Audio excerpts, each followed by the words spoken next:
Hey everyone, and welcome back to the Out Loud English podcast. Hey guys, we're so glad you're tuning in again. I'm Mia. And I'm Jake. Mia, have you ever felt like the English you learned in school sounds a little robotic when you try to use it in real life? Oh, all the time, especially when you're just trying to do something simple, like invite a friend out for coffee. It can feel so awkward. Right, you end up sounding like a formal email.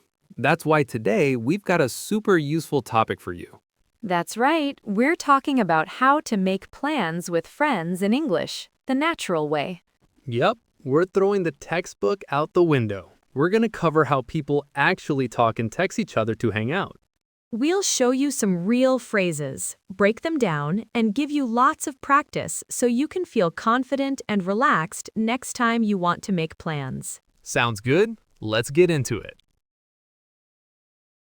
Okay, so to start, we're going to act out a quick, totally normal conversation. This is how I might actually make plans with Jake. Yep, listen for the casual phrases we use. Here we go. Hey Mia, what are you up to this weekend? Hey, not much, just hanging out. What about you? I was thinking of checking out that new coffee shop downtown. Wanna go? Oh, the one on Maple Street? I've been wanting to try that place. I'm in. What day works for you? How about Saturday afternoon, around 2 p.m.? 2 p.m. works perfectly for me. Sounds good. Awesome. I'll text you on Saturday morning to confirm. Perfect. See you then. All right, so that was a pretty typical, natural-sounding conversation for making plans. Exactly. Let's break down some of the key phrases we used. Jake, you started by asking, what are you up to this weekend? Right. This is a really common and super casual way to ask, what are your plans? Up to just means doing. What are you up to is so much more friendly than what are you doing in this context. In a textbook, you might learn to ask, what are your activities for the weekend? Which, please never say that to a friend. Right, that sounds very robotic. So, what are you up to is perfect. And my response was not much, just hanging out. Yeah, hanging out is a perfect casual term for just relaxing or not doing anything specific. If you don't have plans, this is a great easy answer. Totally. Okay, so then you suggested the actual idea. You said, I was thinking of checking out that new coffee shop downtown. Want to go? Right, so two important things here. First, checking out. This is a casual way to say visiting or trying something for the first time. You check out a new restaurant, a new movie, anything. And the second part? Want to go?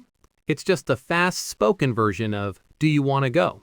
In conversations, we often squish words together. Want to becomes wanna.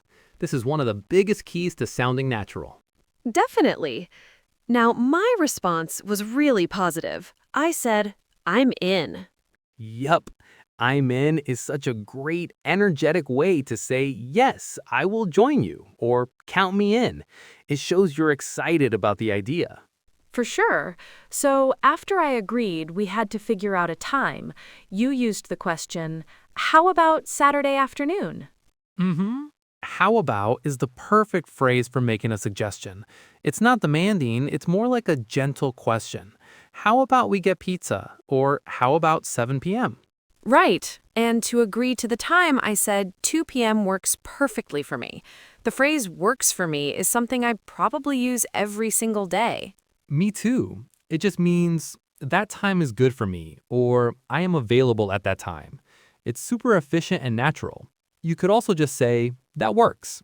Then, to confirm the whole plan, I said, sounds good. Yes, sounds good, sounds great, sounds perfect. We use these all the time to agree to a plan. It's a simple way to say, I agree, that plan is good. Finally, you said, I'll text you on Saturday morning to confirm. To confirm just means to check one last time that the plan is still happening. which is pretty common these days. People often send a quick text like, "Hey, are we still on for today?" just to make sure. Exactly. And that's it. You've successfully made a plan in natural, casual English. Okay, that was a lot of information, but now comes the fun part, practice. We want you to speak out loud with us. That's right. We'll say a phrase and then we'll leave a pause for you to repeat it. Don't be shy, say it out loud. Ready? Let's go. What are you up to?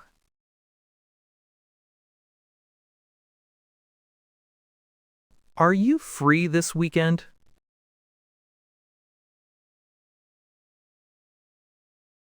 Wanna check out that new cafe?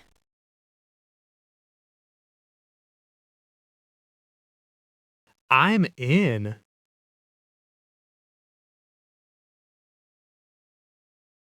How about Saturday around 2 p.m.?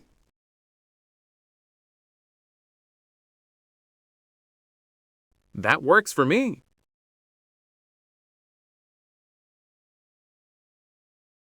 Sounds good.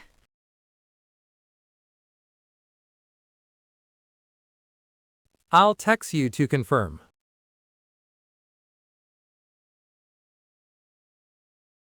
Great job! Let's do that one more time to really get it stuck in your brain. One more time. Here we go. What are you up to?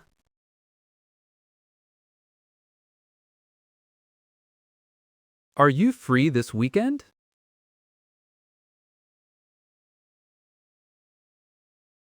Wanna check out that new cafe?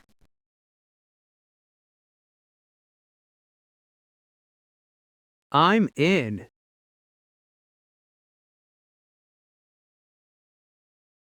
How about Saturday around 2 p.m.?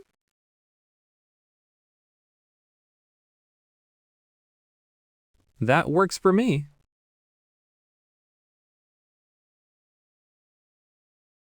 Sounds good.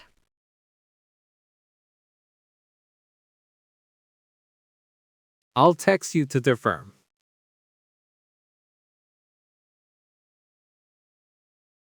Awesome job, everyone. Hopefully your mouth is warmed up now.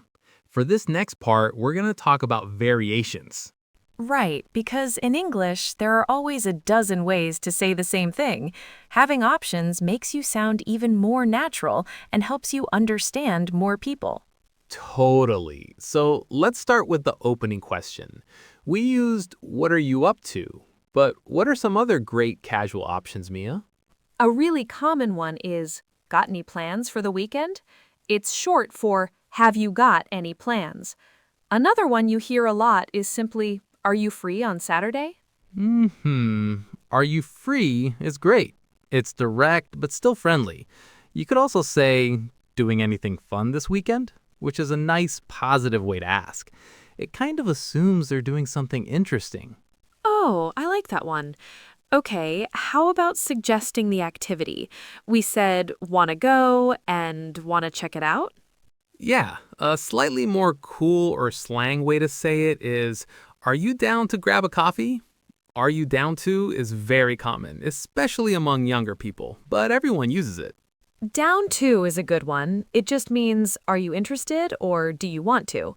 You could also be a little more polite but still friendly by saying, would you be interested in grabbing a coffee?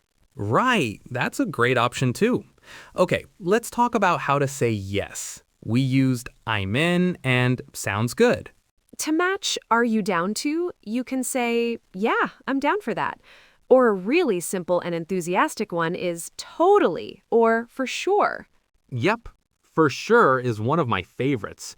You could also say, "That sounds like a plan," if you want to confirm it and show you're ready. Okay, but what if you can't go? This is super important. You don't want to sound rude when you say no. So important. The key is to be polite and, if you want, suggest another time. So you could say something like, "Oh man, I can't on Saturday. I'm busy, but I'm free on Sunday if that works for you." That's the perfect response. You say no, you give a simple reason. You don't need a long story, just I'm busy or I have other plans is fine. And then you suggest an alternative. It shows you're still interested in seeing them. Exactly. Or if you're not interested in the activity, you could say, I'm not a huge coffee fan, but I'd be down for a walk in the park sometime. You're saying no to the idea, but yes to the person. That's a really good way to put it. So you have tons of options to make plans, agree to them, and even politely say no. The goal is just to communicate clearly and in a friendly way. We've been talking a lot about spoken conversations, but so much of making plans happens over text message these days. The language can be a little different, right? And that just about wraps it up for our episode on making plans. That was a lot, but hopefully it was super helpful. We hope so too. Remember, the biggest takeaway here is to just relax and try to use these casual, natural phrases. Don't worry about sounding like a textbook. Exactly. It's about connection, not perfection. The more you practice, whether it's with a friend or just repeating phrases you hear, the more comfortable you'll get. Totally. Thank you all so much for listening to the Out Loud English podcast. We love having you here. We do. Keep practicing, stay curious, and we'll talk to you in the next one. Bye for now. Bye, everyone.